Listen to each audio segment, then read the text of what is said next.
Hello, everyone. Welcome to Creating Your End-to-End Crypto Forecaster. This is me, Josh, and in this episode, we are going to create or convert this script that we've written from the past episode into a pipeline. All right. So, from the Jupyter Notebook, every machine learning models will be best if we will write them as actual runnable scripts. Okay. So ngayon, gagawa tayo ng package for that as well as the main entry point for our machine learning model. All right. So yeah, let's get started. So here, let me create a folder called crypto model, right? And of course, for you to create a package, kailangan natin ng init.py, right? And then we will need some functions as well. So for this, let's create another file. Oops, here. Tawagin natin itong utils.py, right? Kasi may mga utility functions tayong gagamitin para ma-reuse natin siya all throughout our process, okay?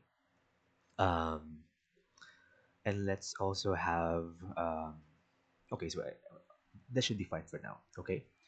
So now, from our Jupyter Notebook, we will copy some stuff here para ma-push natin siya sa utils natin. And to help me out, I will just copy some script from the previous data pipeline that we have created because we will, or parang some of them are going to be helpful pa rin naman in this particular scenario. So let me open that up. All right. So SRC and scraper. Okay. Ayan. So ito yung model, ito yung package natin. And here are our utility functions. So let me just copy the entire stuff. At i-paste ko na lang siya dito. Alright, and we will just take down some items that we don't really need. First off is this send request. We don't need that since it's just going to be for scraping data. Alright? Of course, for the get engine, kailangan natin siya. Ito yung gagamitin natin to um, get data from our database. Next, hindi naman natin kailangan ito. Alright? So, remove that. And let me adjust this pala. Ayan. So, i-paste ko lang din siya dito. Alright? And if you are working on machine learning models, it's good that you are doing that in Jupyter Notebook para mas interactive yung analysis, yung exploration sa models, etc. Right? But it's still going to be best if you will push those scripts into a package and turn that into a runnable script. Kasi if you will deploy that to some production level um, to production, right? Syempre, it's not going to be executable if you are just using Jupyter Notebook. And it's going to be a lot easier if we are creating that or turning that into a package or even a pipeline. All right. So there. So I'll just remove some of these as well. All right. And also, I will add one more function here.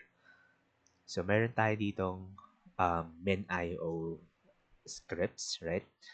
So as mentioned in the very beginning of this video, we will use min.io to store our models.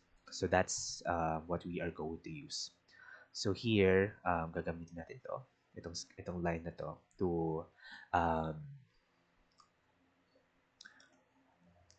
as a supporting function for us. Okay? So this one, ayan, from min.io, import min.io, and then here, def get min.io client.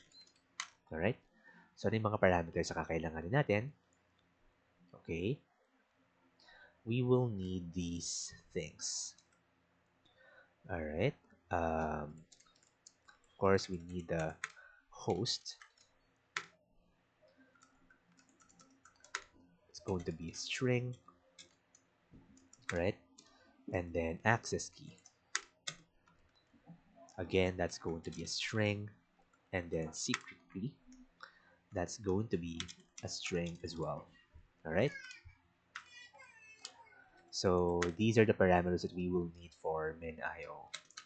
So now let's turn that into an actual function, and let me just copy this entire thing, right? Tapos, there you go.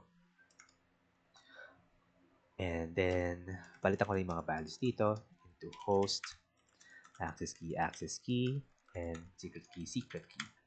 So here, since I'm using a Dockerized min.io, I am allowing this parameter, secure false, para mapatakbo lang natin siya locally, right? So there won't be any form of encryption that's going on here except for these access and secret keys, all right? And from here, we can already return min.io or client. There. So that's our min.io function. So this is going to be the client or our interface to connect to min.io. And later on, I'll show you how it works. Okay. So that's for our utility function. The next thing that we will do is we will define some other um, modules here. All right. So remember, for machine learning pipeline, meron siyang ilang stages. So medyo similar siya kay data pipeline for ingestion. So the first step is you're extracting data from a source, right? The second step is where you do the feature engineering. Then the third step is where you do the modeling. All right. And of course, that model will be pushed to min.io. So that's going to be the fourth step. Um, so here in our model, let's define that pipeline package as well, or some a package. All right. So let's create a folder here. Mag-create din ako ng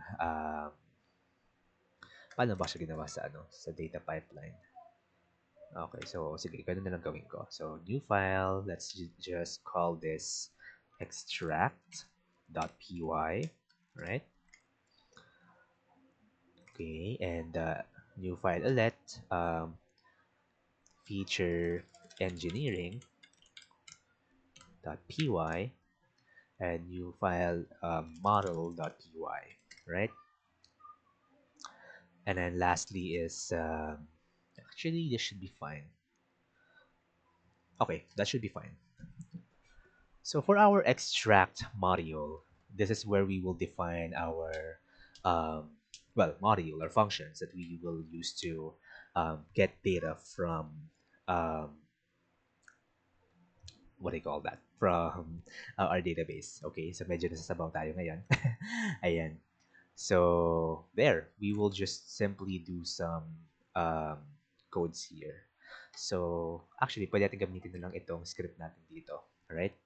So I'll import pandas as PD, right?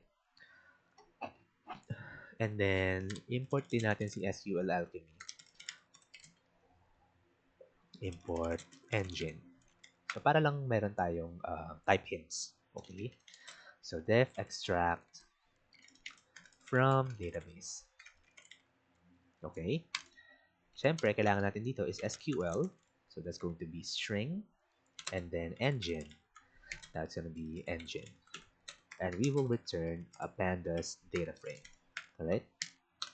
So from this on, or from this point onwards, I hope that you are finding me or finding yourself writing functions this way. So you are adding type hints sa functions nyo or sa arguments nyo, right? As mentioned in some past episodes that I've had in the series, it helps us in coding faster, right? Kasi whenever we are passing types dito sa parameter natin, so Python or the code editor that we are using gives us this list of methods as well as properties na about doon sa type na to. So, kunwari kapag in-enter ko si SQL, so yung mga methods na to ay specific doon sa string data type. Okay? So that's the beauty of assigning or yeah, using type hints in Python. Of course, we are not really enforcing it to have an actual string. So wala tayong data validation dito. So that's just the downside of Python. Unlike other programming languages that you can define variables and assign a certain um, data type to that. So kay Python, hindi siya ganun nag-work.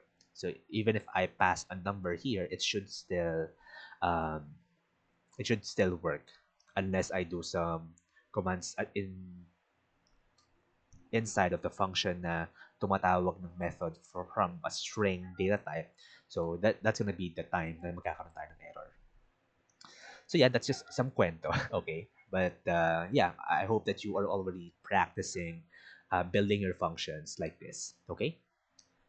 So there, it's just gonna be a simple function lang naman. So try df dot or df pd dot read sql and then sql tapos engine. So that's our simple function, right? Of course, our exception as e, so raise or maybe print um, e. Or actually, saka natin isipin yung error handlers natin. So let me just take this one out para masaya. All right. So there, that's gonna be our extract function. Okay, so before we continue, I just want to test out our package. All right. So from here, let's okay, paano ko ba in-import itong mga bagay-bagay dito? All right, cool.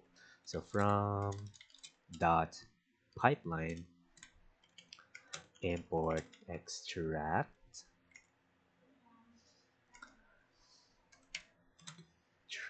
feature engineering. Parang hindi siya gumagana. Tapos model dot pipeline. Okay, so let's try that again. So import crypto model. Crypto model. Okay, I think gumana naman siya. Alright, cool. I'll also have to copy some script here. Okay, nasa na ba yun? Jupyter. Ayan. So remember this small line of code na ginagamit natin kay Jupyter Notebook, right? So this allows us to automatically get the changes from our package without restarting our session in Jupyter or kernel in Jupyter, all right? So there. Okay, cool. So from here, I can just import that or maybe do it like this from crypto model import extract. All right, there you go. And then afterwards, sige, labas ko rin pala itong mga to. Ay, ito na lang pala. Si load env natin. Okay. Alright. Tapos itong mga variables natin. Oops, sorry. I forgot one thing from OS import get and there. Now, let's define our... Okay, so let's now try if our extract function is working. Okay, so let's define our SQL muna. Ngayon, we're gonna be doing it differently. So, di ba, last episode, what we did is we just loaded the entire data set. Tapos, ginamit natin siya for training our machine learning model. This time, ang gagawin natin is ilo-load lang natin yung last 48 records from our dataset. So, anong ibig sabihin ng last 48 records? So, remember, meron tayong 5-minute increments ng data, right? So, every row, 5 minutes transaction yun. I-multiply natin siya sa 48 minutes. Or 48, no, 48, right? So, we get 240. So, this 48 is representing the number of, Okay, sige, wala pala muna yun. Pero if you multiply that, this is supposed to show us the number of total hours that we are using for creating the model. In this case, that's 240, right?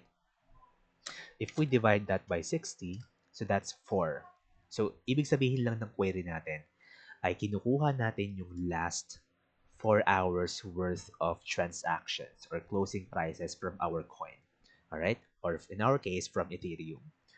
Um, so, mas maliit yung coverage natin. And it kind of makes sense because you can't really use a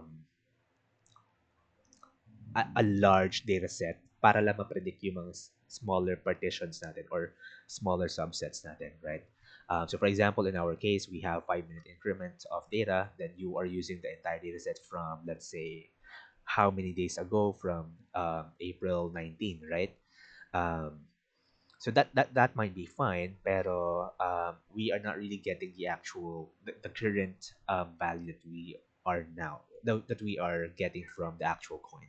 So gusto kasi natin makita is yung actual trend or yung actual na galaw ng coin or yung updated na galaw niya.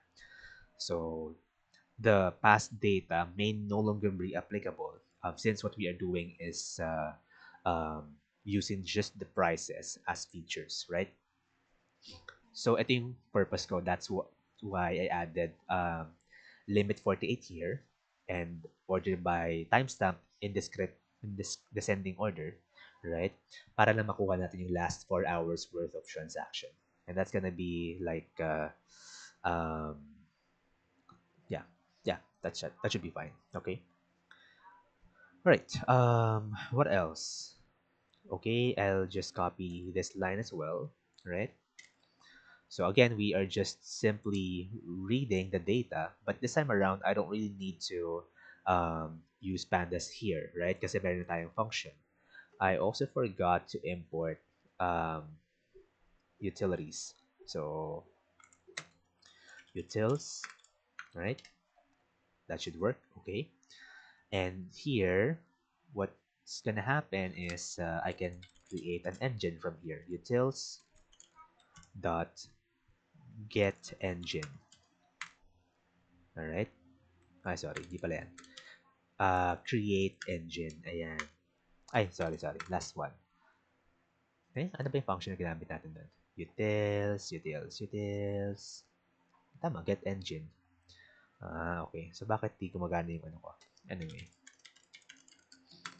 Alright. So, for some reason, bakit hindi siya um, well, anyway, that's fine. Okay, okay. Oops, nagkaroon tayong error. Ay, sorry. So, sige. Copy ko to. Sorry, ito na lang. Yan. Alright. So, copy ko lang sila.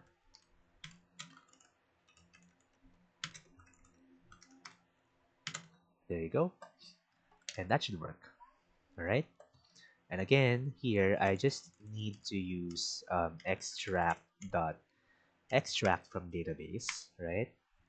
Um, kailangan lang natin yung SQL statement plus the engine.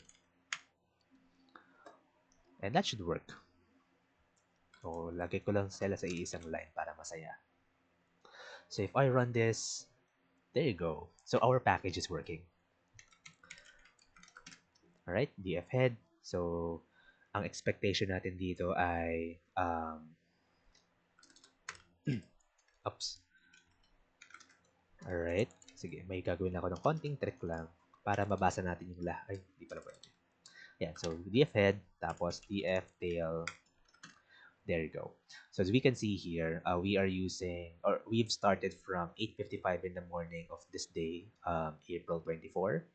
So plus 4 hours, so that's 12 in the afternoon. So we're basically getting 4 hours, or at least almost 4 hours worth of data.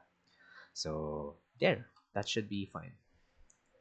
Of course, this is just my approach in this problem. You can definitely tweak how you do it.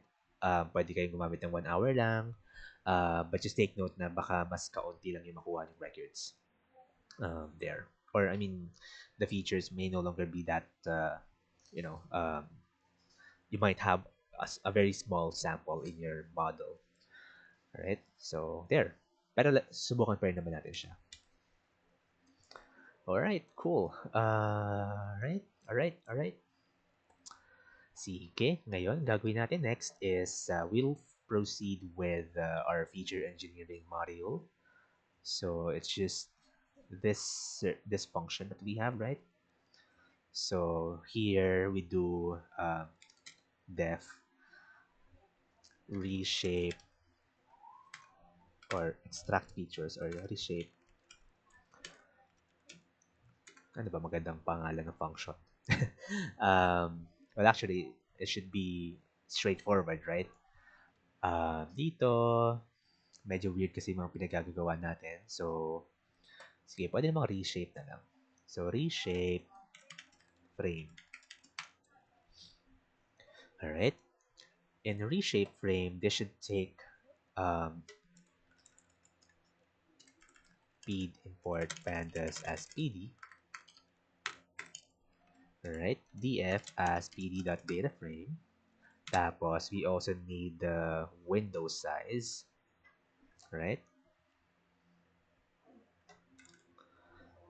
Default natin, it should be integer. Tapos, default natin siya to 6. Okay?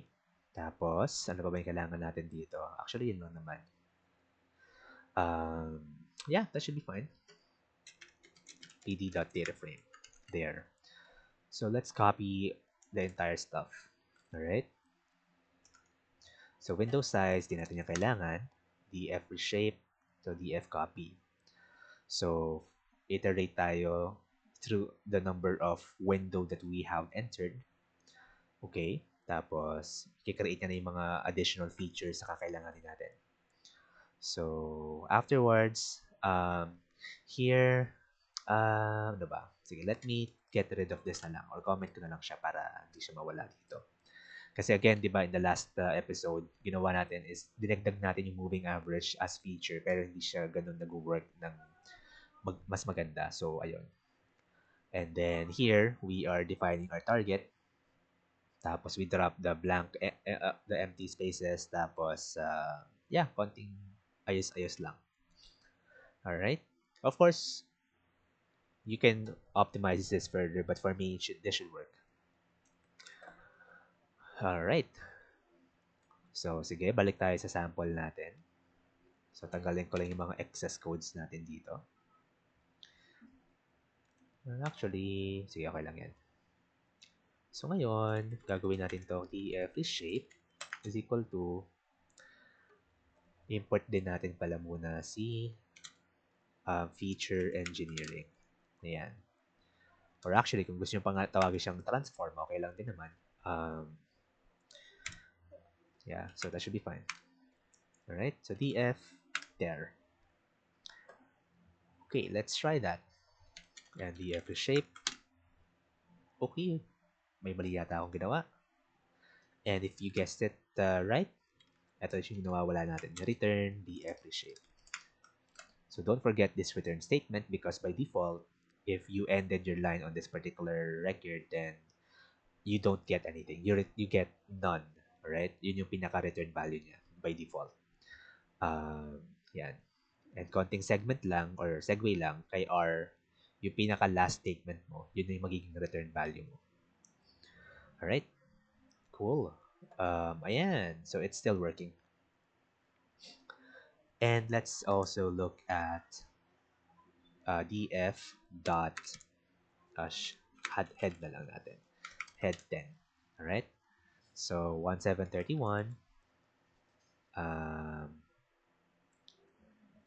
Okay. Try natin itong si 1740. Ayan.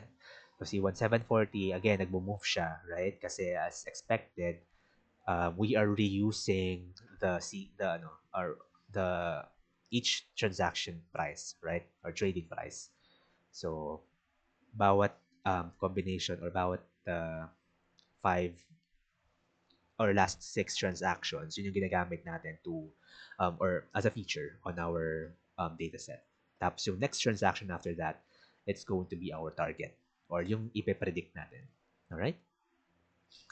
And the shape of this data frame is now 42 is over 7 or 42 rows with 7 columns. Tapos, that's a difference of 6 rows. Kasi again, we use the 6 rows as window, right? So there you go. So okay na tayo sa feature engineering, okay na rin tayo sa extracting data from our um, database. Now let's define our model, our model here, all right, sa ating machine learning pipeline. So we are organizing our script para in case that we would like to debug something, it's gonna be easier for us to look at which file to update.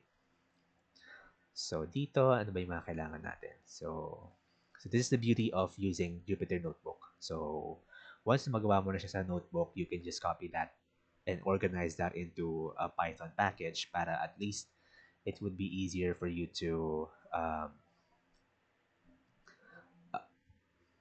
to just jump to the next cell na ikakopy mo papunta doon sa iyong um, package. Okay? So, medyo nabablanko tayo lately. I don't know why. Ayan. So, these are going to be our import. So, remove ko na lang itong iba. Tapos, there. So, model. Ay, sorry. Di pala ganyan. So, train model. Train model. Right? Def train model. Right? Um, gamitin natin itong mga basic na ating parameters. Actually, there's also a concept called hyperparameter tuning and model selection, in which we are not really going to discuss here in this series. But model selection is one way for us to choose between the list of all models that we can use, right? So in sklearn, there's a lot of models na available. There's random forest, decision trees, linear regression, um, k-means, k-nearest neighbors, and so on, right? So maraming available na machine learning models kay sklearn. And what's nice about sklearn is that um, there is also a list or a function or a class that you can use to create a pipeline, right? And this pipeline allows you to choose or to add your pre-processing steps, your feature engineering stuff. Tapos, doon mo na rin gagawin yung model mo at the train as well as your hyperparameter tuning using grid search. So sklearn is really a good package if you want to learn machine learning. But for now, we are just sticking to the very basics of creating a machine learning model. All right. So there you go. And we will be returning XGBoost regressor. All right. Actually, kailangan din natin ng, syempre, data frame natin. So pd.dataframe.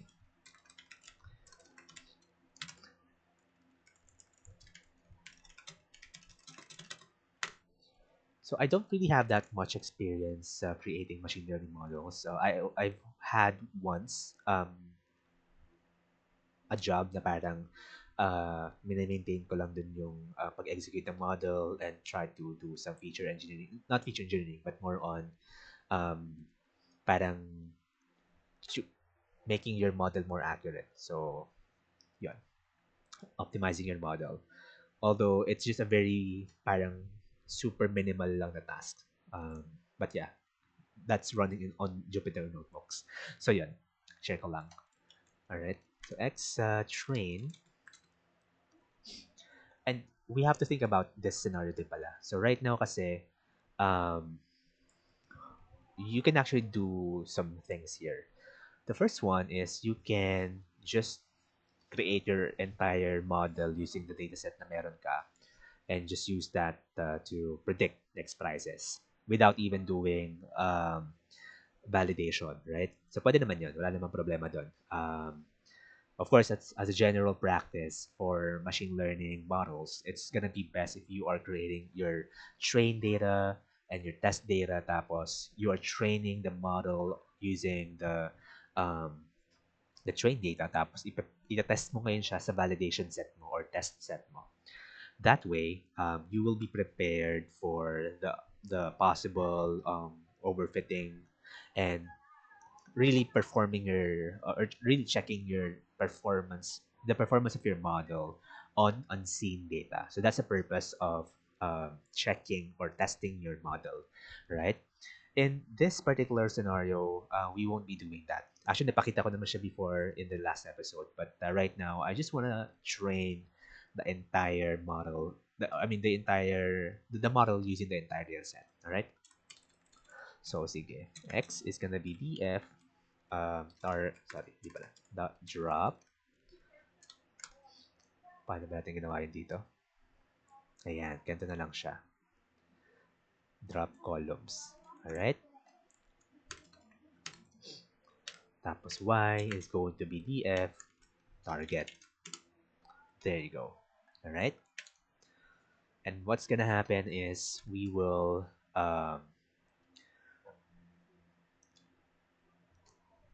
model XGBoost. Alright? Copy ko na lang to. And estimators. And again, as mentioned, marami pang available na parameters dito si XGBoost. So don't just use whatever we have here. You can further explore naman. That's really fine. At para at least makita nyo rin kung ano nangyayari whenever you are changing the parameters. Alright? So that's actually hyperparameter tuning, right? So, binabago mo yung parameters, tinitignan mo yung magiging impact niya sa model mo, kung ano mangyayari. Um, and voila. So, you would know which parameters to optimize or to change in case na gusto mong mapataas yung model mo. But of course, that's not always the case, right? So, kunwari, may mga models na gumaganda yung performance kapag binabago mo yung estimator or yung learning rate. It's not always the case. It really depends on what you have on the data. And in machine learning, it's really not just about changing these parameters. So, of course, you really have to know what these parameters are doing in your model. All right? Ano ba yung mga naging impact nila in a theoretical standpoint, right? So, yun, doon na pumapasok yung mas malalim pa na um, understanding mo doon sa model. So, you might need some background um, on stats, on calculus, and some stuff para malaman mo naman yung ano kung ano ba yung nagiging impact niya sa model, right? Of course, you have to read through a lot of papers, maybe not a lot, but at least that for you to know just the theoretical side of the machine learning models that you're using. So what we are doing now is just a very practical way of applying a machine learning model on your problem, right? We're not really touching anything on the theoretical side. So, hindi ko rin kasi expertise yung ganon. So, what we are doing now is just we are choosing a more decent model for our use case. But in the real world, it's just not about using XGBoost for this problem, linear regression for this problem. So you really have to know through exploratory data analysis na using these things that you have discovered from your data, dun mo malalaman na, ay, itong model pala na to ay pwedeng linear regression lang kasi dalawang variables lang naman sila and they're highly correlated. So mga ganon. So there, right now we are just really doing the very practical way of doing machine learning. And I encourage you guys to, if you really want to pursue a career in data science, aside from building the machine learning models, making prediction, um, those are the fancy stuff, right? But what makes you stand out is that you know how to choose the model and you know when to use and when not to use the machine learning model. Probably a statistical tests will be enough for your problem or for your use case naman. So it doesn't really require that much machine learning stuff for you to get the job done. All right. So there, some little advice sa mga tao gustong mag-pursue ng career in data science. Okay? So, tama na yung kwento. Let's let's finish this um, code, right? So, model the train. Sorry, it should be fit, right? X tapos Y. Okay, tama naman. And then, i-return lang natin siya. Model. Okay, there you go. So, that's already our function. And then, let's define make predictions. So this is going to be our model. In our case, we are just allowing the XG be regressor, right? Ano pa ba? And of course, we need our X data or features. Ano ba? Yeah, features. It should be ed.dataframe. So again, we're doing it in the very basic way. You can even pass on an array dito, pero for now, we are just really customizing the function. And yeah, para at least magamit na lang natin siya on this particular use case. And we should return, I think this should be a numpy array. So, sige, talingan natin. Alright, cool. Yan. Model fit. Ay, sorry. Model and model fit. Tapos, there. Yeah, it's a numpy array. So, type. There. So, sige, import natin si numpy para lang sa type hint natin, di ba? As np. So, there. Sige, np dot array. Nd array pala siya. Nd array. Okay. There. So, to make predictions, so we do it like this. Model.predict. Ito lang actually. Tapos, features. Or kahit data na lang. Sige. There you go. And let's just return that. Para simple na lang din siya. Alright? And if you want to know or try to get the results, sige, okay lang siguro. Huwag natin i-recreate yan. So, tanggalin natin to.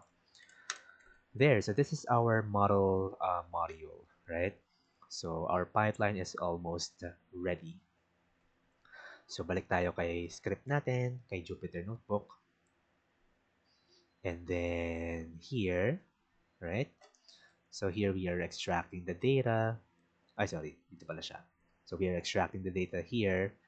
Tapos, we are reshaping the data. Tapos, ngayon, mag-model na tayo. So, model is, i-load dito muna natin siya. Model, right? Model.train model. So, yung parameters nga ulit natin. So, ito siya. And actually, I can just simply pass on my data frame right here kasi meron ako mga default value dito. So, I will just utilize the default values that we have. So, wala tayong ginawang feature, or wala tayong ginawang hyperparameter tuning dito. Alright? And then here, we can make our predictions already. So, y pred model, sorry, tama, model dot, okay, magkakaroon tayo ng problema dito. Because I'm using model as a module name, so here, dapat iba na siya. Right, model fit dot, ano ba? Sorry, model lang pala. Model dot make predictions. Okay? Okay, model fit. Tapos, yung ating data frame na reshape. syempre, kailangan i-drop yung ating target.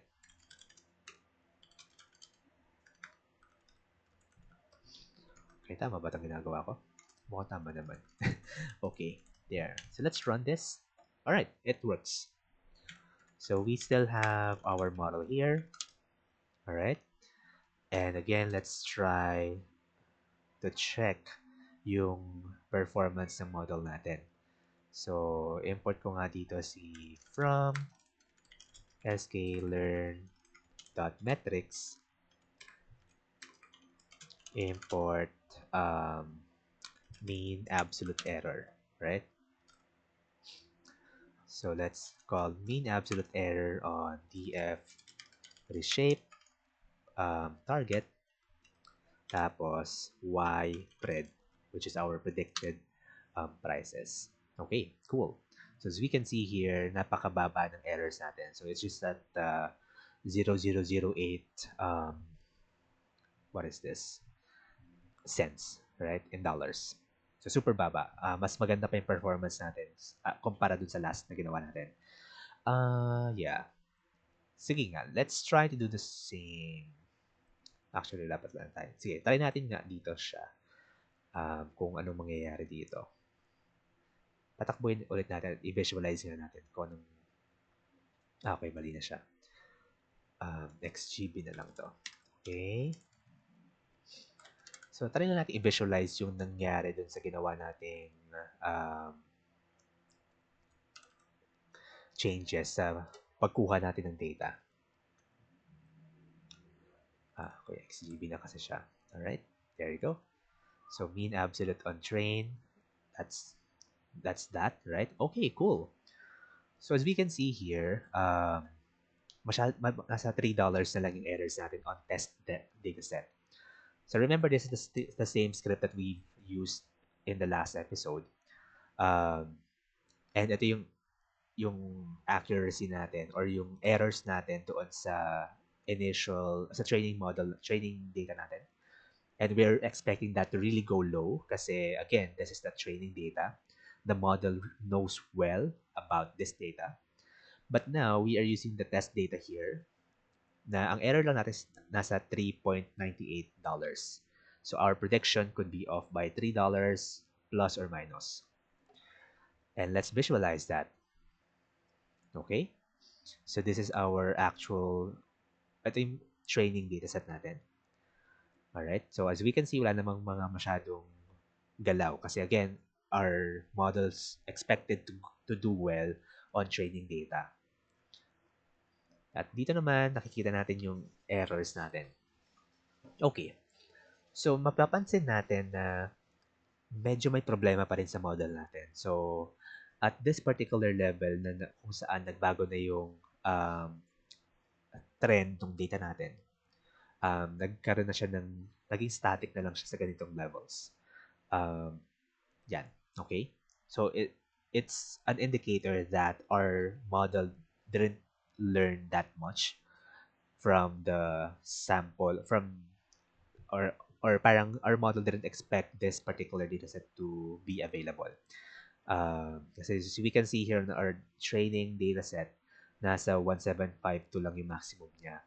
But here, well actually, nag-go beyond na siya ng this level, right?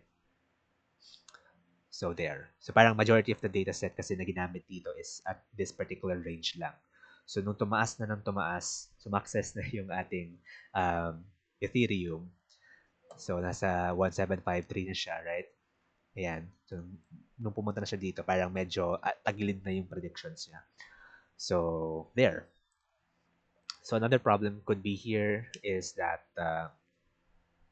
5-minute intervals might not really be a good well actually we can explore further by switching different models, using different models, and LSTM might also be a nice thing to try because ginagamit natin siya for smaller time series dataset. In our case, baka pwedeng gumana din siya. I mean, mas maganda yung performance ng model na yon in this particular scenario. So yeah, that's just we are still seeing some problems here. Although error-wise, wala naman siyang ganung problema, right? So, pero when we look at the visuals, nakikita pa rin natin that our model, it's still being limited this particular range of values. So, there you go. Okay? So, gagawin natin this, we really have to further expound or further explore on what to do here para at least um, ma-address natin itong problema na ito. Alright? But for now, I'm happy with the performance. So, gagawin ko na lang muna is we'll just have to finalize our pipeline. Okay, so right now, actually, this is already our pipeline, right? So, ito na yung pinaka-steps natin. So, here, I will just create app na lang din siguro. Okay? Our entry point for this machine learning pipeline. Alright, so from crypto model, import utils, extract, transform, feature engineering, and ano yung isa? Model. Alright, cool. So if main is equal to main, there you go. Ano pa yung kailangan natin? Kailangan natin ng OS tsaka ng load.env. Alright. There you go. And then, ano pa ba? Kailangan natin i-load naman itong mga variables natin. Okay. This time, I will now get rid of this and use this na. Okay. Okay. I forgot one more step. Sige. I-paste ko lang muna itong mga to. Here, we will get data from database. I think na max out ko na yung autofill ko from Copilot. So, wala na tayong Copilot ngayon, unfortunately. But that's fine. Okay lang yan. Okay, sige. Medyo may something pa dito, but yeah, that's fine. Alright, there you go. And then, reshape the data to extract features. Ito lang siya. Right? Actually, copy ko na ito lahat para masaya. There we go. Tapos, fit, train the model, and get. Yan, actually, okay na yan. Train the model na lang. Alright.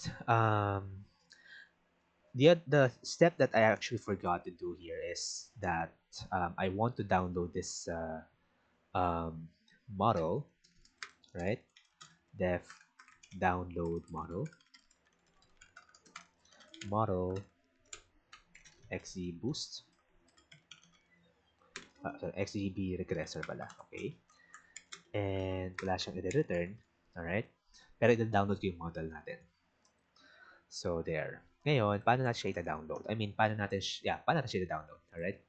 So, XGBoost actually has a function called save model or download model. So, let's try model fit dot download save model. Ayan.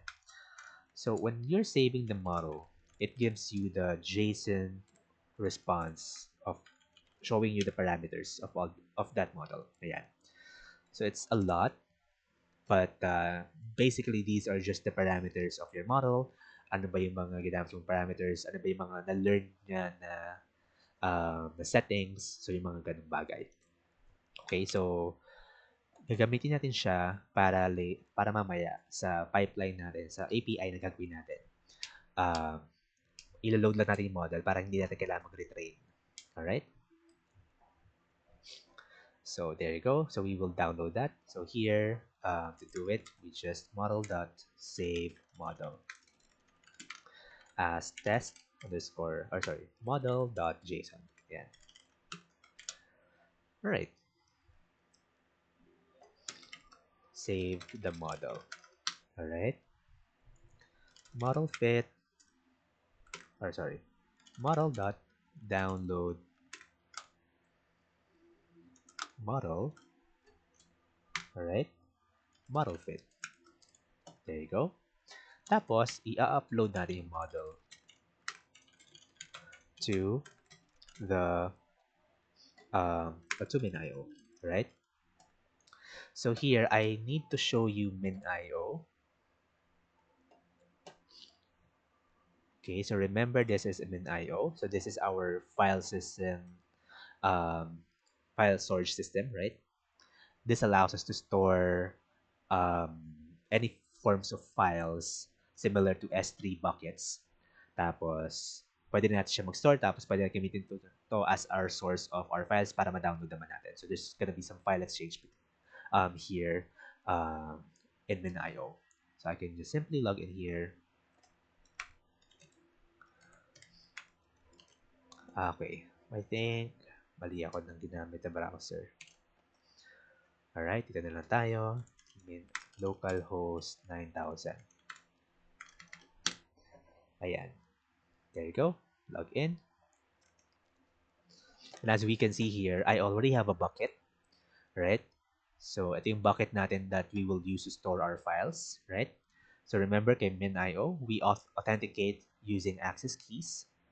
So, this is my access key and there's also a secret key na hindi ko na siya makikita, but I've already stored that inside my environment file. So, here, nandiyan na siya. So again, I should be safe kasi this is just a local instance naman, but I can just simply delete this naman. All right. And then what else? So that's for MinIO, and what we need to do is to upload our model to our bucket right here. All right. Okay, so uploading files to MinIO is quite simple. Remember, we have here yung ating MinIO package or library, right? So we can just also import that from here. So from MinIO, import MinIO. All right. Actually, sorry, hindi na pala natin kailangan to. Sige, okay lang pala. All right. So what we need to do here is to upload the model, right? So def upload model. And by default, this is going to be the file name na i-upload natin. Alright? Tapos gagawa na lang tayo ng version para hindi natin na-overwrite yung model natin. So I just want to have a historical version of all the models that we will be uploading to MinIO. There. So ngayon, ang kailangan natin is the MinIO client. Alright? And of course, we also need the model file. Right? So in this case, it's going to be a string. By default, we are taking model.json. All right. For MinIO, it's just going to be a very simple function. So MinIO f put object. All right, let me just copy this line here para masaya. All right, there you go. We just need the bucket name, the destination file, and the source file. So in this scenario, model file is going to be our source file, right? Our destination file is going to be another parameter na kailangan natin i-provide. Tapos our bucket name is going to be another parameter then. So there. Ayan. Alright. So MinIO that fput. O ba't nag-error siya? Okay, bucket name. Tapos destination file. Okay, my bad. There. Ayan. So that should be fine. So let's now try this one out. Alright? So model, punta tayo dito sa app.py natin. Tapos, model.upload model. Ba't lagi ko siya nakakalimutan? Alright? So let's also copy the entire thing right here. Okay, so ngayon kailangan pa natin ng MinIO instance from here. Alright? So we actually need the MinIO server dito. And actually, nalagay ko siya somewhere around this Jupyter notebook. So, ika-copy ko na lang siya. Okay, I think nawala ko pala siya. Alright, cool. So, here, for MinIO server, we are just using the local host. Since again, we are running this on our Windows interface, right? Mamaya kapag ka-Docker na, i-convert natin sila to the service name. And then here, in-import ko lang sila din from the environment file. Tapos, nagdagdag tayo dito ng line to load the MinIO object or the client, right? So, passing on the parameters, the MinIO server, access key, and the secret key. And I think I forgot something here. Dapat meron siyang port 9000. Alright, tama naman. Okay, cool. Tapos, sa model.upload model natin, we will be connecting to MinIO client that we have defined right here. Tapos, connect tayo sa crypto forecaster na bucket. In our case, nasaan ba siya? Ito siya, right? Crypto forecaster. And then afterwards, ito yung model.json, which is our destination file, supposedly. Pero it's all, so that's gonna be the destination file actually. So I'll just rearrange that later. But this is also our source file. So para mas ma-distinguish na natin ito ay lagyan natin ng model target. Okay, so this should be ready. And let's try running. Oh, okay, I forgot this pala. Load environment. Kasi hindi ito gagana kapag wala ito. Alright? So let's run that. So environment, cd, src, okay, cd, src model. Alright? Environment script activate. And then python app.py. Alright, so got an expected argument source underscore file. Saan to? Okay, sa fput object. Okay, saan tayo nagkaroon ng problema? Sa model natin. Okay, so keyword. Okay, kasi naka-keyword siya. Sige, pagawin na ulit natin. So let's try that again. Alright, so that worked. So let's go back to MinIO.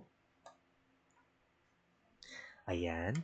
So what we are expecting is when we enter this bucket, ayan yung model.target natin. Alright. So I'm not sure if we can open that, but I don't think that we can. But this looks okay to me because as we can see, ito na yung model underscore target natin na file na in-upload to MinIO. Alright, so this is our machine learning pipeline. So everything works well here. Probably it's best that we add some logs para at least mas makita natin yung mga nangyayari behind the scenes. Later on in the next episode, we will convert this pipeline and we will orchestrate this pipeline in using Airflow. Alright, para every time na nagpapatakbo tayo ng data pipeline natin to refresh our data, we will also refresh our model. Okay, so that's it for this episode, and I hope that you learned something today. And see you in the next episode.